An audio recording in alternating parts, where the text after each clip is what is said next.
If the idea of a crowded place instantly drains your energy, not because you hate people, but because something inside you quietly says, "No, not this," then this isn't random. And no, you're not broken. You're just wired to experience the world a little differently. Picture this. It's a Saturday night. Your phone lights up. "Hey, we're going out. It's packed, but the vibe is amazing."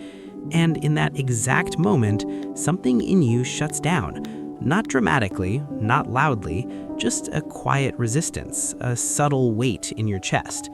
It's not that you don't want fun, it's that your brain already calculated the cost of that environment and decided it's not worth it.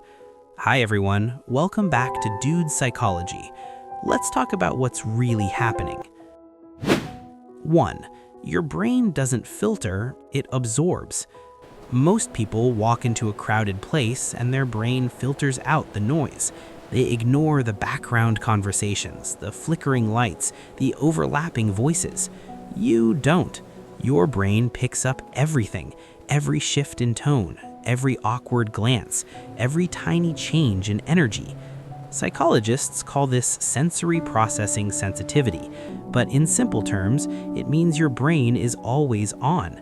While others are skimming the surface, you're processing the full depth of the environment.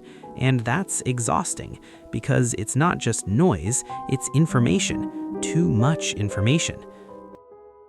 Hi everyone. 2. You don't hate people, you hate performance. Here's something most people won't admit. Crowded places aren't just loud, they're artificial.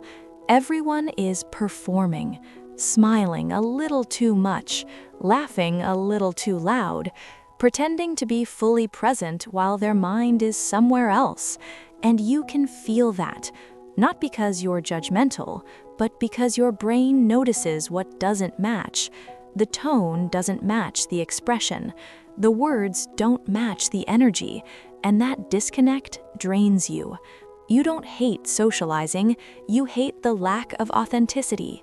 You'd rather have one real conversation in a quiet room than 10 shallow ones in a crowded space. 3.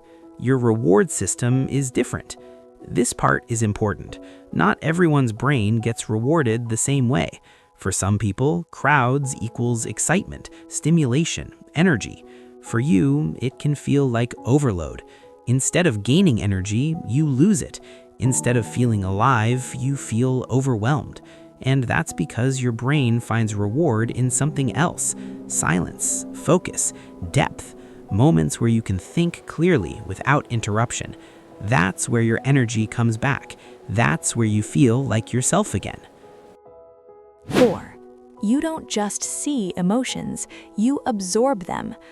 Ever walked into a crowded place and instantly felt off, even when nothing obvious was wrong? That's not imagination, that's emotional sensitivity.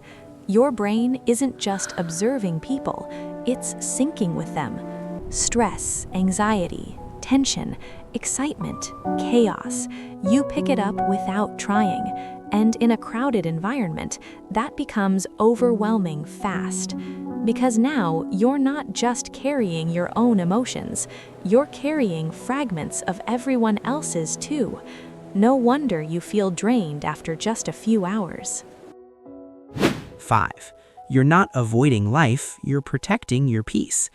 This is the part people misunderstand the most. They think if you don't like crowds, you're missing out. But what if you're actually choosing differently? Not out of fear, not out of weakness, but out of awareness. You understand something most people don't realize until much later.